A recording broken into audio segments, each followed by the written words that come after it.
আমি absolutely not. আমি কখনো নির্বাচন করব না, নির্বাচন করার ইচ্ছা নাই।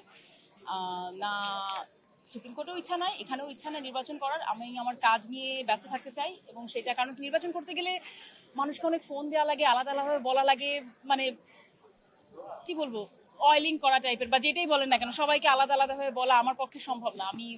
আমি নির্বাচন করতে চাই না কখনো। আর কখনো যদি মাথা খারাপ হয়ে যায় সেটা আমার আলাদা বিষয়, যে আচ্ছা না আমি নির্বাচন করতে চাই, কিন্তু কখনো যদি নির্বাচন করি সেটা সেই সংস্থার ভালোর জন্য হলেও হলে চেষ্টা করবো। বাট তাছাড়া আমার নির্বাচন করার অ্যাকচুয়ালি কোনো ইচ্ছা নাই। না, আমি এখন কাজ করছি, আমি বেশিরভাগ সময় আমি কোর্টেই ব্যস্ত আছি।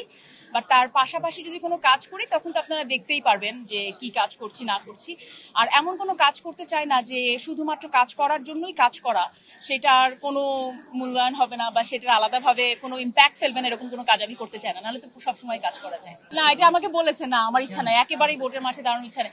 না, আমি অনেক কাজ করি, বুঝছেন, আমি অনেক কাজ করি। আমি আমার কোর্টে কাজ করি, আমার নিজের কিছু কাজ আছে, আমি আমার বাসায় আমার বাচ্চা আছে, আমার শ্বশুর বাড়ি বাবার বাসা মিলে আমার অত সময় হয় না, না হলে করতাম। অবশ্যই শিল্পীদের সংগঠন কেন কাজে লাগবে না? শিল্পীরা আসবে, শিল্পীরা যখন, সেই কারণে তো বললাম যে একটা শিল্পীরা যখন সমস্যায় পড়বে, শিল্পী সংগঠন তাদের উচিত সামনে দাঁড়ানো। তো শিল্পীরা যখন সমস্যায় পড়বে, শুধুমাত্র প্রেজেন্ট সমস্যা না, তাদের ফিউচারে কি কি সমস্যায় পড়তে পারে সেটাও অ্যাকচুয়ালি মাথায় রাখা উচিত। মবের সৃষ্টি হয়নি, মবের সৃষ্টি করার কোনো একটা ছেলে এরকম একটা কথা আমি দেখেছি। শিল্পীদের পাশে দাঁড়ানো উচিত। সবার তো মাথায় সবসময় কাজ করে না, তো একটু বলে দিলাম, মনে করাই দিলাম, শিল্পীরা সমস্যায় পড়লে পাশে দাঁড়াবেন। আপনিও শিল্পী একজন, যারা যারা এখানে আছে। না না, একেবারেই না। আমি লয়ার হিসাবে শুধু পরিচয় দিতে স্বাচ্ছন্দ্য বোধ করি না। আমি সবসময় বলি আমি প্রথমে একজন মডেল, তারপরে আমি একজন আইনজীবী। কারণ মডেল প্রথম কথাটা আমি এই কারণেই বলি, সেখান থেকে আমার পরিচয়টা এসেছে। আমার যখন 16 বছর বয়স তখন থেকে আমি মডেলিং করি, তো সেই কারণেই আমার মডেল। এবং আর যেহেতু এখন মডেলিং কম করি এবং পাশাপাশি আমি সিনেমা করেছি, উপস্থাপনা করেছি, তো আমি এখন বলি আইনজীবী এবং মিডিয়া ব্যক্তিত্ব।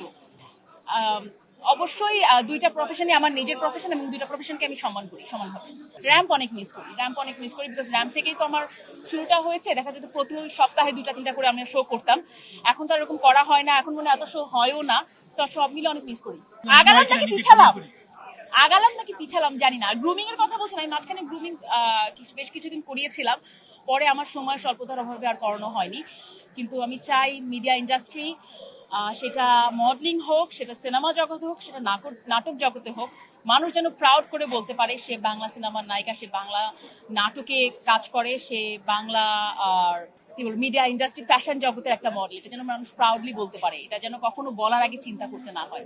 না, আমি খুব বেশি ডায়েট করি না, কিন্তু আমি অনেক বেশি এক্সারসাইজ করি, আমি অনেক কাজ করি। আমি সারাক্ষণই আমি মিনিমাম অন অ্যাভারেজ 14 থেকে 17 ঘন্টা কাজ করি, অন অ্যাভারেজ। তো এরকম যদি কাজ করেন এমনিতেই সারাদিনই শুকনাই থাকবে। যারা মডেলিং বা যারা সিনেমা বা যারা নাটকে আপনারা আসতে চান, তাদের জন্য একটা বলবো, বিশেষ করে দেখা যায় কি এই জগতে বিশেষ করে মেয়েরা খুব কম সময়ে আসে এবং অ্যাডোলেসেন্স পিরিয়ডে আসে বলে তারা অনেক কিছু বুঝে উঠতে পারে না, এবং দ্যার ইজ নো শর্টকাট। কোনো প্রফেশন, আমার অনেকগুলো প্রফেশন আমি ছোটবেলা থেকে এই পর্যন্ত আমি করেছি, এখনো প্রত্যেকটা প্রফেশনের সাথে আমি আছি। কোনো প্রফেশনের শর্টকাট বলে কিছু নাই। কেউ যদি এসে বলে তোমাকে আমি নায়িকা বানাবো, 100 হাত দূরে থাকবেন তার কাছ থেকে। কিন্তু হ্যাঁ, আপনার প্রপার ইনস্টিটিউশন কোনটা সেটা আপনার খুঁজতে হবে। কে গ্রুমিং করাচ্ছে, কে ভালো পরিচালক, তার কথা আপনার বুঝতে হবে। কিন্তু শর্টকাট বলে কেউ যদি আপনাকে বলে আপনাকে নায়িকা বানাবো, আপনাকে অ্যাক্ট্রেস বানাবো, এটা সম্ভবও না, হবেও না। হয়তো বা 1-2টা সিনেমা করে ঝরে পড়বে।